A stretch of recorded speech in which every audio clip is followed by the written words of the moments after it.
Good morning students. ഞാൻ 3 അഡ്ജസ്റ്റ്മെൻറ്റ്സാണ് നിങ്ങളെ പഠിപ്പിച്ചത്. അത് മനസ്സിലാകാത്ത ആളുകളുണ്ടെങ്കിൽ ആ 3 അഡ്ജസ്റ്റ്മെൻറ്റ്സും ഞാൻ ഒന്നും കൂടി വർക്കൗട്ട് ചെയ്ത് കാണിക്കാം, വളരെ ഈസി ആയിട്ട്. അതെങ്ങനെയാണെന്ന് ഞാനൊന്ന് കാണിച്ചു തരാം. അപ്പോൾ ഇവിടെ പ്രോബ്ലം തന്നിട്ടുണ്ട്. കഴിഞ്ഞ ദിവസം തന്ന അതേ പ്രോബ്ലമാണ്. ഇപ്പോൾ ഐറ്റംസൊക്കെ നിങ്ങൾക്കറിയാം. അഡ്ജസ്റ്റ്മെൻറ്റ്സിൽ 3 കാര്യങ്ങളാണ് പറയുന്നത്. Stock on 31st December 20 is ₹15,000 എന്ന് പറഞ്ഞാൽ ക്ലോസിംഗ് സ്റ്റോക്കാണിത്. അഡ്ജസ്റ്റ്മെൻറ്റിൽ തന്നിരിക്കുന്ന ഒന്നാമത്തെ ഐറ്റം ക്ലോസിംഗ് സ്റ്റോക്കാണ്. രണ്ടാമത്തത് വേജസ് ഔട്ട്സ്റ്റാൻഡിങ് 200. മൂന്നാമത്തത് റെൻ്റ് ആൻഡ് റേറ്റ്സ് പ്രീപെയ്ഡ് 800. അപ്പോൾ ഇവിടെ 3 അഡ്ജസ്റ്റ്മെൻറ്റ്സ് ആണുള്ളത്. ഇതെങ്ങനെയാണ് വർക്കൗട്ട് ചെയ്യുന്നതെന്ന് ഞാൻ പറഞ്ഞുതരാം.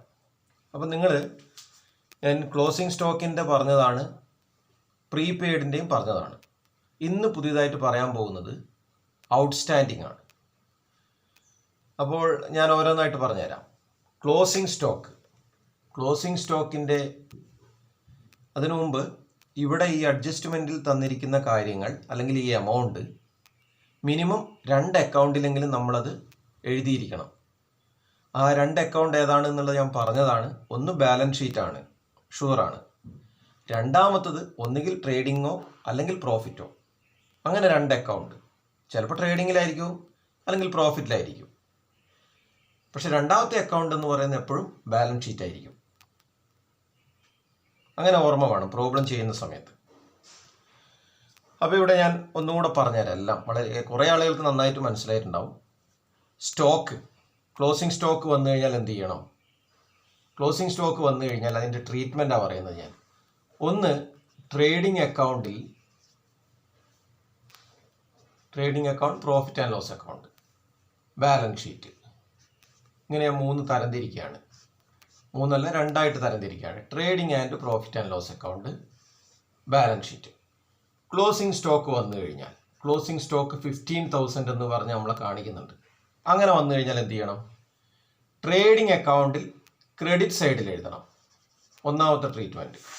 ക്ലോസിംഗ് സ്റ്റോക്ക് വന്നു കഴിഞ്ഞാൽ അത് ട്രേഡിംഗ് അക്കൗണ്ട് വരയ്ക്കുന്ന സമയത്ത് അതിൻ്റെ ക്രെഡിറ്റ് സൈഡിൽ സെയിൽസ് ലെസ് റിട്ടേൺസ്, അടുത്തത് നമ്മൾ എഴുതുന്നത് ക്ലോസിംഗ് സ്റ്റോക്കാണ് അല്ലേ? അപ്പോൾ ഇത് ഒന്നാമത് നമ്മൾ ട്രേഡിംഗ് അക്കൗണ്ടിൻ്റെ ക്രെഡിറ്റ് സൈഡിൽ എഴുതണം.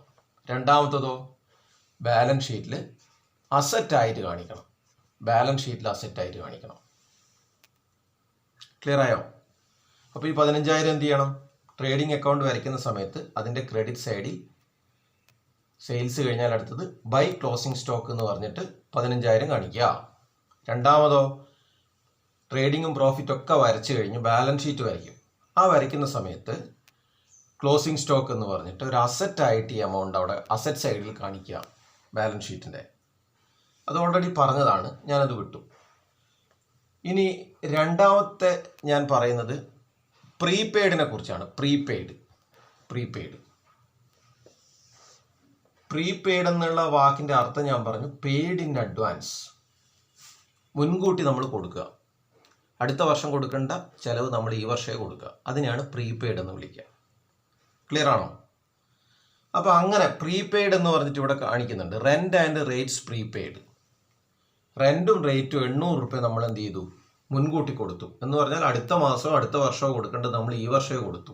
അടുത്ത മാസം കൊടുക്കേണ്ട റെൻറ്റ് നമ്മൾ മുൻകൂട്ടി കൊടുത്തു. അങ്ങനെ വരുന്നതിനെയാണ് പ്രീപെയ്ഡ് എന്ന് വിളിക്കുക. പ്രീപെയ്ഡ് വന്നു കഴിഞ്ഞാൽ എന്ത് ചെയ്യണം? പ്രീപെയ്ഡ് വന്നു കഴിഞ്ഞാൽ trading and profit and loss അക്കൗണ്ടിൽ ലെസ് ചെയ്ത് കാണിക്കണം. ലെസ് ചെയ്യണം, കുറയ്ക്കണം. എവിടെ നിന്ന് കുറയ്ക്കണം? ഇപ്പോൾ ഇവിടെ ഞാൻ പ്രോബ്ലം ചെയ്യുന്ന സമയത്ത് കാണിക്കാം. പക്ഷെ നിങ്ങൾ ഈ റൂള് ബൈ ഹാർട്ട് പഠിച്ചു വെക്കുക. പ്രീപെയ്ഡ് എക്സ്പെൻസ് വന്നു കഴിഞ്ഞാൽ മുൻകൂട്ടി കൊടുത്ത എന്തെങ്കിലും കാര്യം പറയുന്നുണ്ടെങ്കിൽ trading and profit and loss account. Trading മാത്രമല്ല, ചിലപ്പോൾ ട്രേഡിംഗ് ആകാം, ചിലപ്പോൾ പ്രോഫിറ്റിലും ആകാം. അപ്പോൾ അതുകൊണ്ടാണ് ഞാൻ പറഞ്ഞത് trading and profit and loss അക്കൗണ്ടിൽ ലെസ് ചെയ്ത് കാണിക്കണം. ക്ലോസിംഗ് സ്റ്റോക്കിൻ്റെ കാര്യം പറഞ്ഞപ്പോൾ ട്രേഡിങ്ങിൽ മാത്രമാണ് പറഞ്ഞത്. ഇവിടെ trading and profit and loss അക്കൗണ്ടിൽ ലെസ് ചെയ്യണം. ബാലൻസ് ഷീറ്റിലോ എന്ത് ചെയ്യണം? ഒരു അസറ്റായിട്ട് ട്രീറ്റ് ചെയ്യണം. ഇതാണ് പ്രീപെയ്ഡ് എക്സ്പെൻസിൻ്റെ ട്രീറ്റ്മെൻറ്റ്. അപ്പോൾ റെൻ്റ് ആൻഡ് റേറ്റ്സ് പ്രീപെയ്ഡ് എന്ന് പറഞ്ഞു കഴിഞ്ഞാൽ നിങ്ങൾ ഈ റൂൾ ഓർമ്മിക്കുക. Trading and profit and loss അക്കൗണ്ടിൽ ലെസ് ചെയ്യുക. ബാലൻസ് ഷീറ്റ് വരയ്ക്കുമ്പോൾ അതിൽ ഈ എമൗണ്ട് അസറ്റായിട്ട് കാണിക്കുക. ഇതാണ് 2 ട്രീറ്റ്മെൻറ്റ്. അത് രണ്ടും പഠിച്ചാലേ പ്രോബ്ലം ചെയ്യാൻ പറ്റൂ. ഇനി മൂന്നാമത്തെ ഒരു അഡ്ജസ്റ്റ്മെൻറ്റിനെ കുറിച്ചാണ് ഞാൻ പറയുന്നത്, ഔട്ട്സ്റ്റാൻഡിങ്. ഈ രണ്ടിൻ്റെ നോട്ട് ഞാൻ തന്നതാണ്, ക്ലോസിംഗ് സ്റ്റോക്കിൻ്റെയും പ്രീപെയ്ഡിൻ്റെയും നോട്ട് അയച്ചു തന്നതാണ്. ഔട്ട്സ്റ്റാൻഡിങ് എന്ന് പറഞ്ഞു കഴിഞ്ഞാൽ ഡ്യൂ ബട്ട് നോട്ട് പെയ്ഡ് എന്നാണ് അർത്ഥം. ഡ്യൂ ബട്ട് നോട്ട് പെയ്ഡ് എന്ന് പറഞ്ഞാൽ എന്താ? ഡ്യൂ ആയിട്ടുണ്ട്, പക്ഷെ ഇതുവരെ നമ്മൾ കൊടുത്തിട്ടില്ല. ഡ്യൂ ആവുക എന്ന് പറഞ്ഞു കഴിഞ്ഞാൽ അതിനർത്ഥം കൊടുക്കേണ്ട സമയം നമ്മൾ കഴിഞ്ഞു, എന്നിട്ട് നമ്മൾ കൊടുക്കാതിരിക്കുക. ഫോർ എക്സാമ്പിൾ, ഇവിടെ ഇപ്പോൾ വേജസ് ഔട്ട്സ്റ്റാൻഡിങ് എന്നാണ് പറഞ്ഞത്. എന്ന് പറഞ്ഞാൽ കൂലി നമ്മൾ 200 രൂപ കൊടുക്കേണ്ട സമയം കഴിഞ്ഞിട്ടും കൊടുത്തിട്ടില്ല. പ്രീപെയ്ഡിൻ്റെ നേരെ ഓപ്പോസിറ്റ്. പ്രീപെയ്ഡ് എന്ന് പറഞ്ഞാൽ മുൻകൂട്ടി കൊടുക്കുക, അടുത്ത വർഷം കൊടുക്കേണ്ട കാര്യം നമ്മൾ ഇപ്പോഴേ കൊടുക്കുക, പ്രീപെയ്ഡ്. പക്ഷെ ഔട്ട്സ്റ്റാൻഡിങ് എന്ന് പറഞ്ഞാൽ നേരെ opposite, due but not paid എന്ന് പറഞ്ഞാൽ എന്താ? ഡ്യൂ ബട്ട് നോട്ട് പെയ്ഡ് എന്ന് പറഞ്ഞു കഴിഞ്ഞാൽ കൊടുക്കേണ്ട സമയം അതിക്രമിച്ചു കഴിഞ്ഞു, പക്ഷെ എന്നിട്ട് നമ്മൾ കൊടുക്കാതെ വെക്കുക, കൊടുത്തിട്ടില്ല. അതിനെയാണ് ഔട്ട്സ്റ്റാൻഡിങ് എന്ന് പറയുന്നത്. അപ്പോൾ ഔട്ട്സ്റ്റാൻഡിങ് വന്നു കഴിഞ്ഞാൽ അതിൻ്റെ ട്രീറ്റ്മെൻറ്റാണ് ഞാൻ പറയുന്നത്. Trading and profit and loss അക്കൗണ്ടിൽ ആഡ് ചെയ്യണം. Trading and profit and loss അക്കൗണ്ടിൽ ആഡ് ചെയ്യണം. ബാലൻസ് ഷീറ്റിൽ ഒരു ലയബിലിറ്റി ആയിട്ട് കാണിക്കണം. ബാലൻസ് ഷീറ്റിൽ ഒരു ലയബിലിറ്റി ആയിട്ട് കാണിക്കണം. ഇതാണ് ഔട്ട്സ്റ്റാൻഡിങ് വന്നു കഴിഞ്ഞാൽ ചെയ്യേണ്ടത്. അത് പ്രോബ്ലം ഇതിലെങ്ങനെയാണ് ചെയ്യേണ്ടതെന്ന് ഞാൻ കാണിച്ചു തരാം. അപ്പോൾ നിങ്ങളിത് ജസ്റ്റ് മനസ്സിൽ അവിടെ എഴുതി വെക്കണം, അല്ലെങ്കിൽ നിങ്ങളുടെ നോട്ടിൽ ഈ ഷോർട്ട് കട്ടായിട്ട് അങ്ങനെ എഴുതി വെക്കണം. അപ്പോൾ നിങ്ങൾക്ക് ഓർമ്മ വരും. ഔട്ട്സ്റ്റാൻഡിങ് വന്ന് എന്ത് ചെയ്യണം? Trading and profit and loss അക്കൗണ്ടിൽ ആഡ് ചെയ്യണം. ബാലൻസ് ഷീറ്റിൽ ലയബിലിറ്റി ആയിരിക്കണം, ബൈഹാർട്ടായിരിക്കണം അത്. പ്രീപെയ്ഡ് വന്നാൽ എന്ത് ചെയ്യണം? Trading and profit and loss അക്കൗണ്ടിൽ ലെസ് ചെയ്യണം, ബാലൻസ് ഷീറ്റിൽ അസറ്റ് ആയിരിക്കണം. ക്ലിയർ ആണോ? ഈ റൂള് ക്ലിയർ അല്ലേ? അപ്പോൾ ഔട്ട്സ്റ്റാൻഡിങ്ങിൻ്റെ റൂൾ ഒന്നും കൂടി ഞാൻ പറയാം. Trading and profit and loss അക്കൗണ്ടിൽ ആഡ് ചെയ്യണം, ബാലൻസ് ഷീറ്റിലൊരു ലയബിലിറ്റി ആയിട്ട് കാണിക്കണം. ഇനി ഇത് നമ്മുടെ പ്രോബ്ലത്തിൽ എങ്ങനെയാണ് ചെയ്യുന്നതെന്ന് ഞാൻ പറഞ്ഞുതരാം. നമ്മൾ ആദ്യം വരയ്ക്കുന്ന ഏതാണ്? Trading and profit and loss അക്കൗണ്ടാണ് നമ്മൾ ആദ്യം വരയ്ക്കാൻ പോകുന്നത്, അല്ലേ? Trading and profit and loss account നമ്മൾ വരയ്ക്കുമ്പോൾ ഈ റൂള് മനസ്സിലുണ്ടായിരിക്കണേ. ഞാൻ ഈ പറഞ്ഞ കാര്യങ്ങളാണ് വർക്കൗട്ട് ചെയ്യാൻ പോകുന്നത്.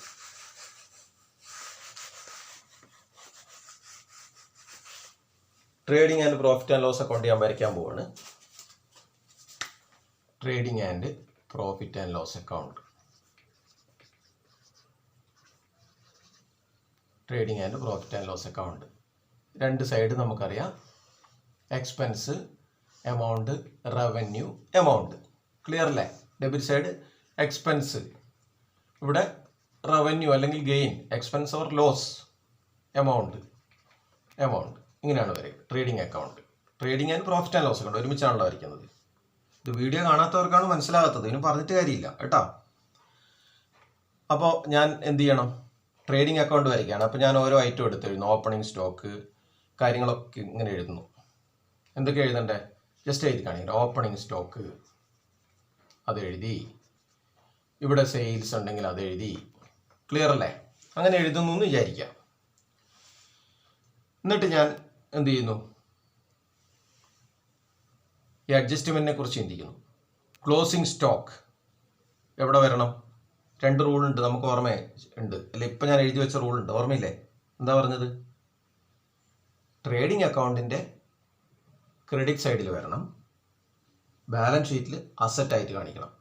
അപ്പോൾ ബാലൻസ് ഷീറ്റിനെ കുറിച്ച് ഇപ്പം ചിന്തിക്കുകയോ വേണ്ട. രണ്ടാമത്തെ ട്രീറ്റ്മെന്റിനെ കുറിച്ച് ഇപ്പോൾ ചിന്തിക്കേണ്ട. Trading and profit and loss account വരച്ചതിന് ശേഷം രണ്ടാമത്തേനെ കുറിച്ച് ചിന്തിക്കേണ്ടു. ബാലൻസ് ഷീറ്റ് പ്രിപ്പയർ ചെയ്യുമ്പോൾ ഇതിനെക്കുറിച്ച് ചിന്തിക്കേണ്ടു.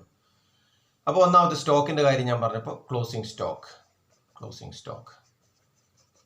15,000.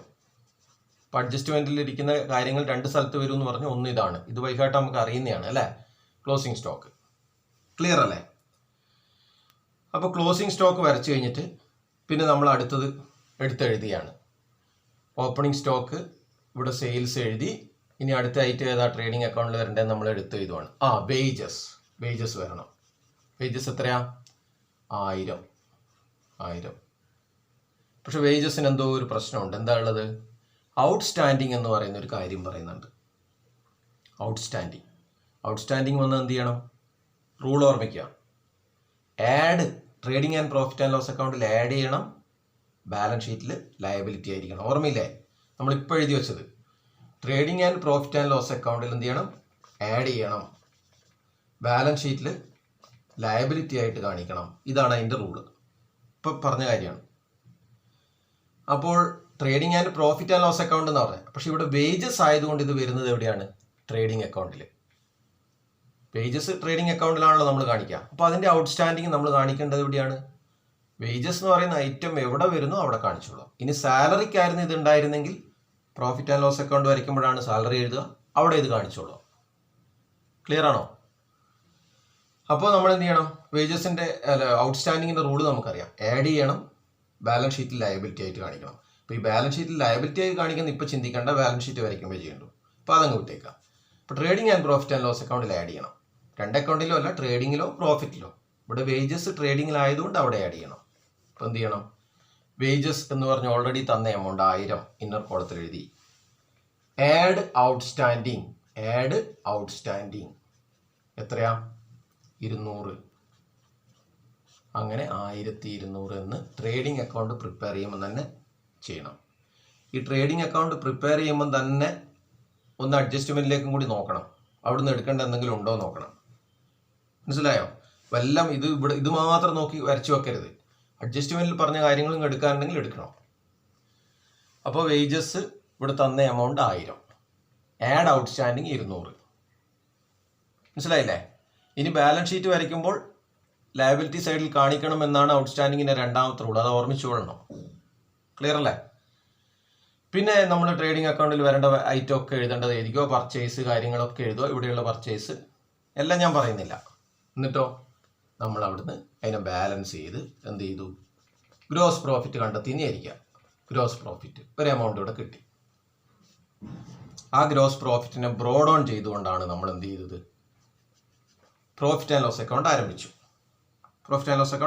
ക്ലിയർ അല്ലേ?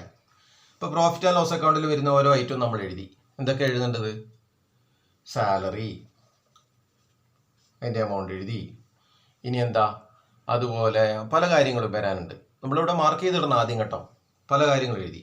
അന്നേരം ഇവിടെയും കൂടി ഒന്ന് നോക്കണം, എന്തെങ്കിലും അഡ്ജസ്റ്റ്മെൻറ്റിൽ ഉണ്ടോ എന്ന് നോക്കണം. അപ്പോൾ അങ്ങനെ നോക്കുമ്പോഴാണ് റെൻ്റ് ആൻഡ് റേറ്റ്സിന് പ്രീപെയ്ഡ് കാണുന്നത്. അപ്പോൾ റെൻ്റ് ആൻഡ് റേറ്റ്സ് ട്രേഡിങ്ങിൻ്റെ എക്സ്പെൻസ് സൈഡിലാണ് വരിക. Rent and rates. അപ്പോൾ പ്രീപെയ്ഡിൻ്റെ അഡ്ജസ്റ്റ്മെൻറ്റ് എന്താണ്, ട്രീറ്റ്മെൻറ്റ് എന്താണെന്ന് ഓർമ്മയുണ്ടോ? ഇപ്പം ഞാൻ എഴുതി തന്നത് പ്രീപെയ്ഡ് എന്ത് ചെയ്യണം? ലെസ് ചെയ്യണം. Trading and profit and loss അക്കൗണ്ടിൽ ലെസ് ചെയ്യണം, ബാലൻസ് ഷീറ്റിൽ അസറ്റ് ആയിട്ട് കാണിക്കണം. അതാണ് ഇപ്പോൾ എഴുതി തന്നത്. Trading and profit and loss അക്കൗണ്ടിൽ ലെസ് ചെയ്യണം, ബാലൻസ് ഷീറ്റിലോ അസറ്റായിട്ട് കാണിക്കണം. ഈ റൂള് മനസ്സിലുണ്ടായിരിക്കണം. അപ്പം നമ്മൾ റെൻ്റ് ആൻഡ് റേറ്റ്സ് എന്ന് പറഞ്ഞ എമൗണ്ട് നേരെ ഇവിടെ എഴുതി വെക്കാൻ പറ്റില്ല. റെൻ്റ് ആൻഡ് റേറ്റ്സിൻ്റെ എമൗണ്ട് എത്രയാ? 3000. പ്രീപെയ്ഡ് ഉണ്ട്. റെൻ്റ് ആൻഡ് റേറ്റ്സിന് പ്രീപെയ്ഡ് 800 പറഞ്ഞിട്ടുണ്ട്. Less prepaid 800. ലെസ് പ്രീപെയ്ഡ് 3000-ൽ നിന്ന് 800 കുറച്ചു 2200 ഇവിടെ എഴുതാൻ പാടുള്ളൂ. ക്ലിയർ ആയോ? മനസ്സിലായോ? ഇന്ന് പറഞ്ഞ 3 അഡ്ജസ്റ്റ്മെൻറ്റിൻ്റെ ഒന്നാമത്തെ ട്രീറ്റ്മെൻറ്റ് ഞാൻ പറഞ്ഞത്. ക്ലോസിംഗ് സ്റ്റോക്കിൻ്റെ ട്രേഡിംഗ് അക്കൗണ്ട് വരയ്ക്കുമ്പോൾ അവിടെ കാണിച്ചു. വേജസ് ഔട്ട്സ്റ്റാൻഡിങ്, വേജസ് എഴുതിയതിന് ശേഷം ആഡ് ചെയ്ത് കാണിക്കുക എന്നാണ് അതിൻ്റെ റൂൾ. ആഡ് ചെയ്ത് കാണിച്ചു. എന്നിട്ട് നെറ്റ് ഗ്രോസ് പ്രോഫിറ്റ് കണ്ടു, അത് ബ്രോഡ് ഓൺ ചെയ്തു. പ്രോഫിറ്റ് ആൻഡ് ലോസ് അക്കൗണ്ട് ഇങ്ങനെ വരയ്ക്കുന്ന സമയത്ത് എവിടെയാണോ അഡ്ജസ്റ്റ് വരുന്നത് അവിടെ അഡ്ജസ്റ്റ് ചെയ്തു. അല്ലേ? ഓരോ ഐറ്റം എഴുതിക്കോളൂ. ഇനി സാലറി, റെൻ്റ് ആൻഡ് റേറ്റ്സ്, ഇനി എന്തൊക്കെ എഴുതാനല്ലേ നോക്കുക. പ്രോഫിറ്റ് ആൻഡ് ലോസ് അക്കൗണ്ടിൽ വരുന്ന ഡെബിറ്റ് സൈഡിൽ വരുന്ന ഐറ്റംസ് എന്തൊക്കെയുണ്ടോ അതൊക്കെ എഴുതിക്കോളുക. ക്രെഡിറ്റ് സൈഡിലും ഉണ്ടല്ല, ഇൻട്രസ്റ്റ് റിസീവ്ഡ്, അതൊക്കെ എഴുതിക്കോളുക കേട്ടോ. അതൊക്കെ മുൻപ് പറഞ്ഞ കാര്യങ്ങളാണ്.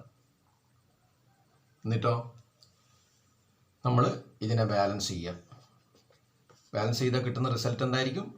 നെറ്റ് പ്രോഫിറ്റ് എന്ന റിസൾട്ട് കിട്ടി. അപ്പോൾ ഇവിടെ തന്നിരിക്കുന്ന 3 അഡ്ജസ്റ്റ്മെൻറ്റിൻ്റെ ഒന്നാമത്തെ ട്രീറ്റ്മെൻറ്റ് കഴിഞ്ഞു. ഇനി രണ്ടാമത് എവിടെയാണ് വരിക? ബാലൻസ് ഷീറ്റിൽ. അത് അന്നേരം ആലോചിച്ചാൽ മതി. ഇതെല്ലാം വരച്ച് നെറ്റ് പ്രോഫിറ്റ് കിട്ടിയതിന് ശേഷമേ ബാലൻസ് ഷീറ്റിനെ കുറിച്ച് ആലോചിക്കാൻ പാടുള്ളൂ. ക്ലിയർ ആയോ? പക്ഷേ ഇതിൻ്റെ റൂൾ ഓർമ്മിക്കണം. ഔട്ട്സ്റ്റാൻഡിങ് വന്നാൽ ആഡ് ചെയ്യണം, പ്രീപെയ്ഡ് വന്നാൽ ലെസ് ചെയ്യണം. ആ റൂള് മനസ്സിലുണ്ടായിരിക്കണം. ഇനി ഞാൻ ഇതിൻ്റെ രണ്ടാം ഭാഗമായ ബാലൻസ് ഷീറ്റ് വരയ്ക്കുകയാണ്. ബാലൻസ് ഷീറ്റ് വരയ്ക്കുമ്പോൾ നിങ്ങൾക്കറിയാം, മാഞ്ഞു പോയ ഇല്ല അല്ലേ, ബാലൻസ് ഷീറ്റ് രണ്ട് സൈഡാണുള്ളത്. ഇത് അസറ്റ് സൈഡും ഇത് ലയബിലിറ്റീസ് പ്ലസ് ക്യാപിറ്റൽ അല്ലേ. പക്ഷെ ലയബിലിറ്റി മാത്രമേ നമ്മളിവിടെ എഴുതൂ. അല്ല, ലയബിലിറ്റി എന്ന് ഇവിടെ ഹെഡിങ് കൊടുക്കും, പക്ഷേ ലയബിലിറ്റി പ്ലസ് ക്യാപിറ്റൽ ഇവിടെ വരുന്നുണ്ട് അല്ലേ. A = L+C അല്ലേ നമ്മളിവിടെ ബാലൻസ് ഷീറ്റിലൂടെ പ്രൂവ് ചെയ്യുന്നത്. അതൊക്കെ പറഞ്ഞാണ്, വിട്ടേക്കാം. ഇനി അസറ്റ് എഴുതുമ്പോൾ ഓരോ അസറ്റും എടുത്ത് എഴുതിക്കോളൂ. ഏതൊക്കെ എഴുതേണ്ടത്? അസറ്റ് നമുക്കറിയാം, ക്യാഷ് ഇൻ ഹാൻഡ് അതിൻ്റെ എമൗണ്ട് എഴുതി, ബിൽസ് റിസീവബിൾ അതിൻ്റെ എമൗണ്ട് എഴുതി, ഡെറ്റേഴ്സ് അതിൻ്റെ എമൗണ്ട് എഴുതി. അതിന് ശേഷം പിന്നെ ഫിക്സഡ് അസറ്റ് എഴുതുന്നതിന് മുമ്പ്, ഫിക്സഡ് ലാൻഡ് വന്നിട്ടുണ്ട് അല്ലേ. ഫിക്സഡ് അസറ്റ് എഴുതുന്നതിന് മുമ്പ് എന്ത് ചെയ്യാം? നമ്മൾ നേരത്തെ അഡ്ജസ്റ്റ്മെൻറ്റിൽ പല സ്ഥലത്തും എടുക്കണം എന്ന് പറഞ്ഞു. ഒരു സ്ഥലത്ത് നമ്മൾ എടുത്തു, ട്രേഡിംഗ് ലാൻഡ് പ്രോഫിറ്റിലായിട്ട് എടുത്തു. ഇനി ബാലൻസ് ഷീറ്റിൽ എടുക്കേണ്ടതുണ്ട്. സ്റ്റോക്ക്, ക്ലോസിംഗ് സ്റ്റോക്ക് നേരത്തെ നമ്മൾ പറഞ്ഞല്ലേ 15,000 നമ്മൾ ട്രേഡിങ്ങിൽ എടുത്തു. രണ്ട് സ്ഥലത്ത് എടുക്കണം എന്ന് പറഞ്ഞു, അഡ്ജസ്റ്റ്മെൻറ്റിൽ വരുന്നത്. രണ്ടാമത് ഇവിടെ എടുക്കണം 15,000.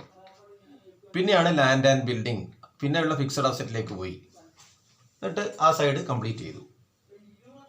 ഇനി ലയബിലിറ്റി സൈഡിലേക്ക് നമ്മൾ വരികയാണ്. ലയബിലിറ്റി സൈഡിൽ വരുമ്പോൾ ചെയ്യേണ്ട കാര്യം എന്താണ്? ലയബിലിറ്റീസ് ഒക്കെ എഴുതുക. ബാങ്ക് ഓവർ ഡ്രാഫ്റ്റ് എഴുതി, അതിൻ്റെ എമൗണ്ട് എഴുതി. അതുപോലെ ഒരു കാര്യം ഞാൻ പറയാൻ മറന്നുപോയി, ക്ലോസിംഗ് സ്റ്റോക്ക് എഴുതി. അതുപോലെ പ്രീപെയ്ഡ് നമ്മൾ അവിടെ ലെസ് ചെയ്ത് കാണിച്ചു. രണ്ടാമത് എവിടെ വരണം എന്നാണ് പറഞ്ഞത്? ബാലൻസ് ഷീറ്റിൽ അസറ്റ് സൈഡിൽ വരണം എന്നല്ലേ നമ്മൾ പറഞ്ഞത്. അപ്പോൾ അതും കൂടി എഴുതി വെക്കണം ഇവിടെ. പ്രീപെയ്ഡ് 1000. അപ്പോൾ എന്ത് ചെയ്തു? ക്ലോസിംഗ് സ്റ്റോക്ക് നമ്മൾ രണ്ട് അക്കൗണ്ടിലും കാണിച്ചു. അവിടെ ട്രേഡിംഗ് കാണിച്ചു, ഇവിടെ അസറ്റ് സൈഡിൽ കാണിച്ചു ക്ലോസിംഗ് സ്റ്റോക്ക്. പിന്നെയോ റെൻറ്റ് പ്രീപെയ്ഡ് ട്രേഡിംഗ് ആൻഡ് പ്രോഫിറ്റിൽ ലെസ് ചെയ്ത് കാണിച്ചു. രണ്ടാമത് ഇവിടെ വരണം, ബാലൻസ് ഷീറ്റിൽ അസറ്റ് സൈഡിൽ വരണം. അപ്പോൾ അത് ഞാൻ എഴുതി. ബാലൻസ് ഷീറ്റിൽ അസറ്റ് സൈഡിൽ പ്രീപെയ്ഡ് 1000 ഈ എമൗണ്ട് എഴുതി. അല്ല, പ്രീപെയ്ഡ് എത്രയാണ് എഴുതേണ്ടത്? 1000 അല്ലല്ലോ, 800 എന്ന് എഴുതി. ക്ലിയർ അല്ലേ? ഇനി ലയബിലിറ്റി സൈഡ് എഴുതുമ്പോൾ ഇവിടെ വരേണ്ട ഏതെങ്കിലും അഡ്ജസ്റ്റ്മെൻറ്റ് ഉണ്ടോ നോക്കുക അല്ലേ. ബാങ്ക് ഓവർ ഡ്രാഫ്റ്റ് എഴുതി. പിന്നെ എന്താ എഴുതേണ്ടത്? ക്രെഡിറ്റേഴ്സ് ഉണ്ടെങ്കിൽ ക്രെഡിറ്റേഴ്സ് എഴുതുക. ക്യാപിറ്റൽ എഴുതുന്നതിന് മുമ്പ് എന്ത് ചെയ്യുക? ഇങ്ങനെയുള്ള അഡ്ജസ്റ്റ്മെൻ്റ് ഉള്ള ഏതെങ്കിലും ഇങ്ങോട്ട് വരാനുണ്ടോ നോക്കുക. ഇല്ലേ, ഔട്ട്സ്റ്റാൻഡിങ് വരാനുണ്ട്. ഔട്ട്സ്റ്റാൻഡിങ് നമ്മൾ അപ്പുറം എഴുതി. ആഡ് ഔട്ട്സ്റ്റാൻഡിങ് റൂൾ ഓർമ്മയില്ലേ? Add outstanding in trading and profit and loss account. പിന്നെയോ ബാലൻസ് ഷീറ്റിൽ ഇറ്റ്സ് എ ലയബിലിറ്റി. ബാലൻസ് ഷീറ്റിൽ ഇതൊരു ലയബിലിറ്റിയാണ്. അപ്പോൾ നമ്മളിവിടെ എഴുതുക, ലയബിലിറ്റി സൈഡാണിത്. വേജസ് ഔട്ട്സ്റ്റാൻഡിങ് എത്ര എമൗണ്ട്? 200. ഇത്രയും കാര്യങ്ങളാണ്. പിന്നെ മറ്റ് ക്യാപിറ്റലിലൂടെ എഴുതിക്കോളുക. ആഡ് നെറ്റ് പ്രോഫിറ്റ് എഴുതിക്കോളുക. ടോട്ടൽ ചെയ്ത് കഴിയുമ്പോൾ ഈക്വലായിട്ട് വരണം. നോർമലി ഈക്വലായിട്ട് വരണം. അപ്പം മനസ്സിലായില്ലേ? അപ്പോൾ ഇത്രയും കാര്യങ്ങൾ ഇതിലുള്ളൂ. അഡ്ജസ്റ്റ്മെൻറ്റിൽ പറഞ്ഞിരിക്കുന്ന ഈ ഒരു റൂൾ ഓർമ്മിക്കുക. നമ്മൾ നേരത്തെ പറഞ്ഞ പോലെ closing stock trading account credit side, balance sheet asset side. പിന്നെയോ prepaid trading and profit and loss account less ചെയ്യുക, ബാലൻസ് ഷീറ്റ് അസറ്റ് സൈഡ്.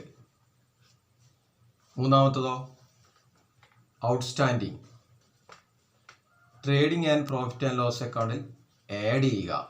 ഇവിടെ നമ്മൾ ലെസ് ചെയ്യാന്ന് എഴുതിയത് പ്രീപെയ്ഡ്. അതുപോലെ ഔട്ട്സ്റ്റാൻഡിങ് വന്നു കഴിഞ്ഞാൽ ആഡ് ചെയ്യുക, balance sheet liability side. Clear ആയോ? ഇതൊക്കെ മുമ്പ് പറഞ്ഞ കാര്യമാണ്. ഈ ക്ലോസിംഗ് സ്റ്റോക്കും പ്രീപെയ്ഡൊക്കെ ഇന്നലെ പറഞ്ഞതാണ്. ഇന്ന് ഔട്ട്സ്റ്റാൻഡിങ് മാത്രമേ എക്സ്ട്രാ പറഞ്ഞിട്ടുള്ളൂ. ഈ റൂൾ ഓർമ്മിച്ചിട്ടാണ് നമ്മൾ ചെയ്തത്. ട്രേഡിംഗ് ആൻഡ് പ്രോഫിറ്റിൽ ഓൾറെഡി വന്നു കഴിഞ്ഞു. ബാലൻസ് ഷീറ്റ് തയ്യാറാക്കുമ്പോൾ ഇത് ഓർമ്മിച്ച് നോക്കുക. എന്തെങ്കിലും എടുക്കണോ? ബാലൻസ് ഷീറ്റിൽ അസറ്റ് സൈഡിൽ എടുക്കേണ്ട കാര്യമുണ്ട്. എന്താ എടുക്കേണ്ടത്? ക്ലോസിംഗ് സ്റ്റോക്ക് നമ്മളിവിടെ എടുത്തു. ബാലൻസ് ഷീറ്റിൽ അസറ്റ് സൈഡിൽ എടുക്കേണ്ട വേറെ ഒന്നുണ്ട്. ഏതാ ഉള്ളത്? Prepaid expense. അത് നമ്മൾ എടുത്തു 800. ഇവിടെ തന്നിരിക്കുന്ന എമൗണ്ട് എടുക്കേണ്ടത് കേട്ടോ, 15,000 800. ഇനിയോ ഔട്ട്സ്റ്റാൻഡിങ് വരുന്നത് ലയബിലിറ്റി സൈഡിലാണ്.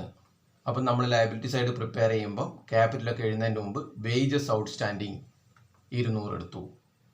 എന്നിട്ട് നോർമലി നമ്മൾ അതിനെ ടോട്ടൽ ചെയ്ത് കഴിയുമ്പോൾ ഈക്വൽ ആയിട്ട് വന്നാൽ ബാലൻസ് ഷീറ്റ് ഓക്കെയാണ്. ക്ലിയർ അല്ലേ? അപ്പോൾ ഈ വീഡിയോ ഇതുവരെ മനസ്സിലാകാത്തവർ ശ്രദ്ധിക്കുക.